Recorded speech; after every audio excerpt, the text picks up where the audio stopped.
ကိုကိုမွေးထားတဲ့မိဘဆိုတာကိုကျေးဇူးတင်တဲ့ရှုထောင့်ကနေ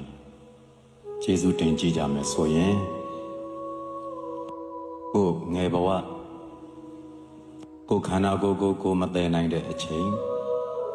အိယာထဲမှာပဲပက်လက်ကလေးနေနေရတဲ့အချိန်အဲ့ဒီအချိန်တည်းကိုမိဘတွေကကိုအရေးတကြီးကြီးနဲ့စောင့်ရှောက်ခဲ့တာအဲ့ဒီမှာအရေးအကြီးဆုံးကမိခင်ကများတတိလက်လွတ်များနေခဲ့မယ်ဆိုရင်အဲ့ဒီငယ်ငယ်လေးအချိန်မှာတင်အသက်တီမှာမဟုတ်ဘူးတည်သွားနိုင်တယ်အဲ့ဒါကိုမိခင်ကအချိန်မရွေးအဆက်မပြတ်ကြည့်ရှုစောင့်ရှောက်ပြီးတော့နေတာသူတို့စောင့်ရှောက်လို့လဲကိုအရွယ်ရောက်လာရတာသူတို့ကြွေးတဲ့ထမင်းကိုစားသူတို့ဆင်တဲ့အဝတ်တွေကိုဝတ်ပြီးတော့သူတို့သင်ပေးတဲ့ပညာတွေကိုသင်ယူရင်းလူဖြစ်လာတာလို့စဉ်းစားလိုက်ရင်မိဘမှာ